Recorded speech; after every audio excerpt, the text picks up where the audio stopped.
Hello, Namaste, Adab. Welcome to another round of KSP View. ఈరోజు no marks for guessing మనం review చేయబోయేది the game changer. ఈ మధ్య సినిమాలకి హైప్ ఎక్కువ అలవాటు అయిపోయింది. కానీ నేను చెప్పడం ఏంటంటే, నా అభిప్రాయం ఏంటంటే, గేమ్ చేంజర్ ఎక్కువ హైప్ రాలేదు, or rather to say positive సైడ్లో ఎక్కువ హైప్ రాలేదు. దానికి కారణం భారతీయుడు 2 ఫ్లాప్ అవ్వడమే. అది శంకర్ ఫిలిం, ఇది శంకర్ ఫిలిం కాబట్టి ఎలా ఉంటుందో అన్న ఒక చిన్న భయం ఉండటం వల్ల హైప్ రాలేదని నాకు అనిపిస్తుంది. అదర్వైజ్ సంక్రాంతి సినిమాలకి మామూలుగా హైప్ రాదు. ఫర్ ఎగ్జాంపుల్, నేను వెళ్ళిన థియేటర్లో ఫస్ట్ 3-4 rows ఖాళీగా ఉంది. మేబీ జనం పండుగలకి ఊరు వెళ్తుండొచ్చు, తర్వాత చూస్తారో తెలీదు. బట్ హైప్ తక్కువే అని చెప్పొచ్చు. హైప్ తక్కువ ఉండడానికి కారణం భారతీయుడు ఫ్లాప్ ఒకటైతే, ఇంకోటి ఎందుకో మరి డబ్బు ఖర్చు పెట్టద్దు అనుకున్నారేమో తెలియదు, కానీ ఎక్కువ ప్రమోషన్స్ కూడా చేయలేదని నా అభిప్రాయం. ఇంకా సంక్రాంతి సినిమాలో వైపు వస్తే, మామూలుగా నాకు తెలిసి అందరు చెప్పడం ఏంటంటే, ముఖ్యంగా పట్టణంలోంచి అందరూ పల్లెటూరుకి వెళ్ళిపోతుంటారు, అందరు ట్రావెల్ అయిపోతారు. అక్కడ వెళ్ళిన తర్వాత కూడా అమాంగ్ అదర్ థింగ్స్ చాలా ముఖ్యమైన అంశం ఏంటంటే, ఒక కొత్త సినిమా చూడడం, దాని గురించి మాట్లాడుకోవడం, చాలా బాగుంటే పదే పదే చూడడం, ఫ్యామిలీకి ఇష్టమైతే ఫ్యామిలీ అందరూ కలిసి చూడడం, అలాంటివి జరుగుతుంటాయి. కానీ గేమ్ చేంజర్ ఎలాంటి సినిమా, ఫ్యామిలీ అందరూ చూడొచ్చా లేదా అనేది మనం విశ్లేషిద్దాం. ఫస్ట్ పాయింట్, అసలు గేమ్ చేంజర్ అనే పదం ఏంటంటే 1982లో ఒక స్పోర్ట్స్లో వచ్చిందనమాట. అది అంటే ఒక ప్లేయర్, ఒక ఆటగాడు చాలా బాగా ఆడితే మొత్తం గేమ్ చేంజ్ చేస్తాడని. ఆ క్రికెట్లో కూడా మీకు తెలుసు, ఒక సచిన్, ఒక విరాటో, ఒక జైస్వాల్, వాళ్ళు ఒక ఓవర్ ఒక 3-4 6 కొడితే ఆ గేమ్ అంతా మారిపోతుంది. సో టెక్నికల్గా చూసుకుంటే ఈ గేమ్ చేంజర్ అనే కాన్సెప్టు, సినిమాలో హీరో గేమ్ చేంజ్ చేస్తాడా సబ్జెక్ట్ని, లేకపోతే మన రామ్ చరణ్ గేమ్ మారిపోతుందా రియల్ లైఫ్లో, శంకర్ మారిపోతుందా అనేది ఒక పెద్ద ప్రశ్నగా మిగిలింది నాకైతే. బట్ ఎనీవే, టైటిల్స్ ఎందుకు, దాని గురించి పెద్ద డిస్కస్ చేయాల్సిన పని లేదు. సినిమా ఎలా ఉంది అంటే, నేను బాగుంది బాగాలేదని చెప్పను, మీకు ముందే చెప్పాను. నా వ్యూ చెప్తాను, దాన్ని బట్టి మీరు అర్థం చేసుకోండి బాగుందా బాగాలేదని, ఎందుకంటే ఇట్స్ ఆల్ రిలేటివ్. అలాగే ఈ మధ్య చాలా ఒక పెద్ద ట్రెండ్ ఉంది ఏంటంటే, 100 కోట్లు చేస్తుంది, 100 ఎక్కడ, సారీ 1000 కోట్లు, 1500 కోట్లు, 1800 కోట్లు అని చెప్పుకుంటూ ఉంటారు. వాళ్ళు ఎవరో సంపాదిస్తే నీకేం వస్తుంది? మనం వెళ్ళి 100 రూపాయలు 500, బై ది వే ఈ సినిమాకి రేట్ పెంచలేదని చెప్పారు. ఆల్మోస్ట్ 500 రూపీస్ ఇచ్చి చూశానని వాళ్ళ.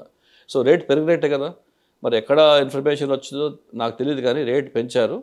సో సమ్హౌ నాకు అది యాక్సెప్టబుల్ అనిపించలేదు. బట్ ఫస్ట్ డే కాబట్టి, రామ్ చరణ్ కాబట్టి వెళ్ళి చూశాను.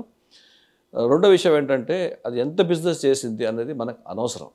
ఎందుకంటే బిజినెస్ చేయటం అనేది అందులో చాలా ఆస్పెక్ట్స్ ఉంటాయి.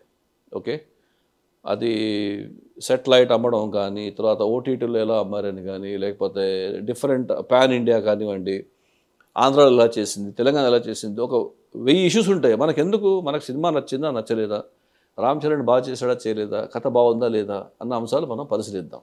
ఫస్ట్, ఈ సినిమా చూసిన ప్రతి ఒక్కరూ ఏమనుకుంటారంటే, ఇది out and out Shankar's movie. Yes, there is no doubt.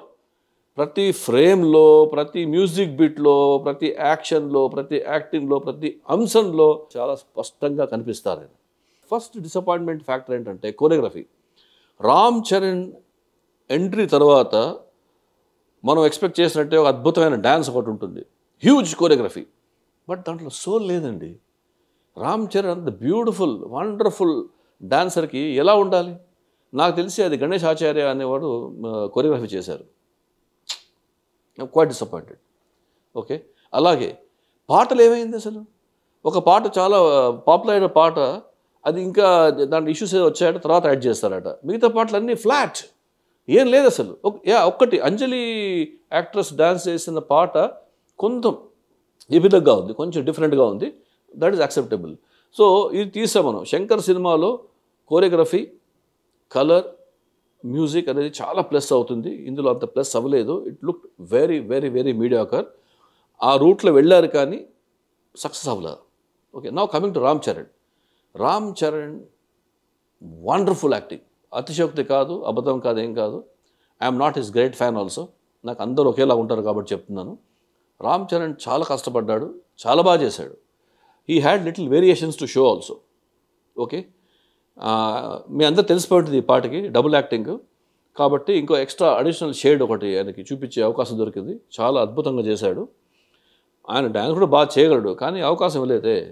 మంచి కొరియోగ్రఫీ చేసి డైలాగ్ డెలివరీ కానీ, ఆయన లుక్స్ కానీ, ఆయన కాస్ట్యూమ్స్ కానీ ultimate. If somebody is Ram Charan's fan, don't miss it, you have to go and watch it.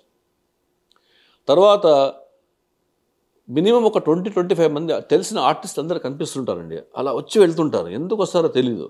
The most wasted talent in the cinema అంటే Sunil and వెన్నెల కిషోర్. వాళ్ళిద్దరిని పెట్టుకొని అసలు వాళ్ళకి ఏమి రోల్ ఇవ్వకుండా నాకు తెలిసి చాలా ఎక్కువ షూట్ చేస్తుంటారు. Okay, one more thing, one person should be unhappy, will be unhappy is Priyadarshan. నాతో ఇంకా ముగ్గురు వచ్చారు, వాళ్ళు చెప్పాను, ఇంటర్వ్యూలో అడిగాను, ప్రియదర్శన్ మీకు కనిపించాడా 2-3 ఫ్రేమ్స్లో, నేను ఊహించుకున్నానా అని. ఒక్కరు అన్నారు, అవునండి ప్రియదర్శన్ కనిపించారు, బట్ ఆయన యాక్షన్ ఏం లేదని. మరి ఆయన ఎందుకు చేశాడో, అది షూట్ చేసి తీసేశారో మనకు తెలియదు. కానీ ఇలాంటి కొన్ని మిస్టేక్స్ వల్ల ఏమైందంటే అంత గ్రిప్పింగ్గా అనిపించలేదు.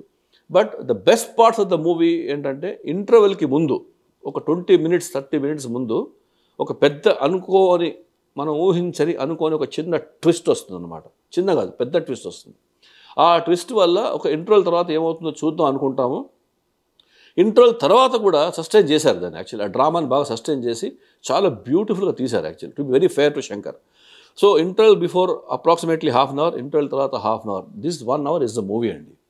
ఆ తర్వాత శంకర్ సినిమాలో probably for the first time, ఇదివరకు బ్యూరోక్రసీని, పోలీసు, పొలిటీషియన్స్ అందరినీ ఆడుకున్నాడు ఆయన, డీఫ్రై చేశాడు. హీరో ఇటువైపు ఉంటేమో ఎస్టాబ్లిష్మెంట్ బాగున్నట్టు, హీరో అటువైపు ఉంటేనేమో యాంటీ ఎస్టాబ్లిష్మెంట్. ఇక్కడ హీరో టువర్డ్స్ ఎస్టాబ్లిష్మెంట్ ఉంటాడు కాబట్టి విలన్స్ని ఆయన ఎదిరిస్తూ ఉంటాడు. సో కొత్త ఎలిమెంట్ ఏంటంటే ఎలక్షన్ కమిషన్ తీసుకొచ్చాడు. ఆ ఎలక్షన్ కమిషన్ తీసుకొచ్చిన తర్వాత నాలాంటి సామాన్య ప్రజలకు నాకు ఎందుకండి అని డీటెయిల్స్, ఎలా రిగ్గింగ్ చేస్తారు, ఎంతమందికి ఎన్ని డబ్బులు ఇస్తారు, Ram Charan educating the voters, how to vote, how not to vote, ఎంత డబ్బులు వస్తాయి, తర్వాత ఈ రిగ్గింగ్ చేయడం అనేది, ఇవన్నీ ఏంటంటే టూ కాంప్లికేటెడ్ అయిపోయింది. అంటే శంకర్ బాగా హోంవర్క్ చేసి లాజికల్గా చెప్తూ వచ్చాడేమో, బట్ సినిమా అంటే లాజిక్ కాదు కదా. మనం ఎప్పుడు అనుకుంటాం కదా డ్రామా ఉండాలి, మ్యాజిక్ ఉండాలని, అది రెండు మిస్ అయిపోయింది. ఆ మధ్యలో రొమాన్స్ కొంతమందికి నచ్చింది, కొంతమంది నచ్చలే. నేను నచ్చిన కేటగిరీలో ఉంటాను. కియారా అద్వానీ నాకు ఇష్టం కాబట్టి, అమ్మాయి కొంత బాగా యాక్టింగ్ చేస్తుంది. కానీ ఎంత నచ్చినా సరే ఒక డాక్టర్ అయిన అమ్మాయి కియారా అద్వానీ, ఒక ఓల్డ్ ఏజ్ హోమ్ని చూసుకుంటున్న ఒక అమ్మాయి సడన్గా ఈ కౌంటింగ్లో ఎలక్షన్ డిపార్ట్మెంట్ ఎలా వస్తుందో నాకు అర్థం కాలేదు. అలాంటి మీరు చాలా సూక్ష్మంగా చూస్తే చిన్న ఫాల్ట్స్ చాలా ఉన్నాయి. పాపం మన 30 years పృథ్వీ గారు కొన్నిసార్లు తెల్లగడ్డంతో కనిపిస్తారు, కొన్నిసార్లు క్లీన్ షేర్ కనిపిస్తారు. మరి అంటే వదిలేసారు ఆ సినిమాని, ఎవరైనా పట్టించుకోలేదా టైట్గా అని ఒక చిన్న క్రిటిసిజం కూడా నాకు వచ్చింది. అలా అని చెప్పి నేను ఉతికి పారేయట్లేదు. ఓవరాల్ సినిమా if you ask me is average. సినిమా చూడాలా చూడొద్దా అంటే మీకు చెప్పాను, ఇప్పుడు నేనే చెప్పను. రామ్ చరణ్ ఫ్యాన్స్ అయితే గ్యారంటీగా చూడండి. చాలా టైం ఉంది, పల్లెటూరులో ఫ్రెండ్స్ అందరం కలిసి సరదాగా చేయాలనుకుంటున్నా, తప్పకుండా చూడండి. లేదు అంతసేపు చూసి ఓపిక లేదు, ఎక్కువ ఫైట్స్ ఉన్నాయట కదా, చాలా టెక్నికల్గా వెళ్ళిపోయారంట కదా అంటే వెయిట్ చేయండి, తర్వాత చూడొచ్చు. ఓకే, అలాగే నేను రేటింగ్స్ మాత్రం ఇవ్వను. I will not use any bad language, ఈ రాడ్ అని, దొబ్బిందని అలా ఏం చెప్పను. నేను చెప్పినట్టు సగం సినిమా బాగుంది, అంటే ఇంటర్వెల్కి హాఫ్ అన్ అవర్ బిఫోర్, ఇంటర్వెల్కి హాఫ్ అన్ అవర్ తర్వాత బాగుంది. నిజంగా చెప్పాలంటే Srikanth life time best actor. ఆయన చాలా మంచి రోల్ వచ్చింది, చాలా బాగా చేశాడు ఆయన. కానీ హెచ్జే సూర్య కొంచెం ఓవర్ అయిపోయిందండి ఈ మధ్య. మరీ ఆయన రొటీన్గా కొంచెం విలని, కామెడీ, సైకో, హార్ష్నెస్ అంటే కొంచెం హెడేక్ వచ్చింది నాకైతే. అంజలి చాలా బాగా చేశారు. అలాగే మీకు చాలామంది తెలిసిన వాళ్ళు యాక్టర్స్ కనిపిస్తుంటారు, కానీ దెర్ ఇస్ నో సీక్వెన్సింగ్. వాళ్ళని ఒక పర్టికులర్ రోల్ ఫిట్ చేయడం కానీ, వాళ్ళ ఇంపార్టెన్స్ కానీ నాకేం సరిగ్గా అనిపించలేదు. సో ఓవరాల్గా ఏం చెప్తున్నావా నువ్వు అని ఎవరైనా గట్టిగా ప్రశ్నిస్తే, game changer after what people talked about చాలా నెగిటివ్గా మాట్లాడేసరికి నేను ఏదో మరీ పోయిందేమో అనుకున్నాను. నాతో వచ్చిన వాళ్ళందరూ చెప్పాను, అసలు రిపోర్ట్స్ గురించి, రివ్యూ గురించి ఏం చెప్పొద్దు, మనం ఫస్ట్ డే చూస్తున్నాం కాబట్టి చూసి డిసైడ్ చేద్దామని. సో ఫస్ట్ 20 minutes మాత్రం ఎక్కడికక్కడ వెళ్ళిపోయి నాకు అర్థం కాలేదు, ఎందుకు అలా తీస్తున్నాడు అర్థం కాలేదు. తర్వాత పర్లేదులే అనుకున్నాను. ఇంటర్వ్యూకి హాఫ్ అన్ అవర్ ముందు చాలా బాగుంది కాబట్టి కూర్చోగలిగాము, చూడగలిగాము. మీరు చూడాలా చూడొద్దా అనేది మీ ఇష్టం. What you say? హిట్టా ఫ్లాపా నాకు తెలీదు, but definitely average and maybe little above average అని చెప్పొచ్చు. ఓకే, అండ్ కలెక్షన్స్ గురించి నన్ను ఎప్పుడు అడగొద్దు. That is not our game. Okay, the best thing that has happen to this movie is Ram Charan. అడుగు అడుగున చాలా బాగా చేశాడు. Excellent acting. I think is maturing as an actor. Fantastic. I really felt for the first time he deserves the title Global Star. KSP view నా తరఫున, నా team తరఫున చూసే వాళ్ళందరికీ సంక్రాంతి శుభాకాంక్షలు. Don't forget to like it or dislike it. విమర్శించి ఉతికి పారేస్తే అంతకంటే నాకు ఇష్టం ఉండదు, ఏం లేదు. I love criticism. సబ్స్క్రైబ్ చేయండి and wish you all happy Sankranti and see you in the next episode of Balayya Babu సినిమా. Until then, KSP signing off.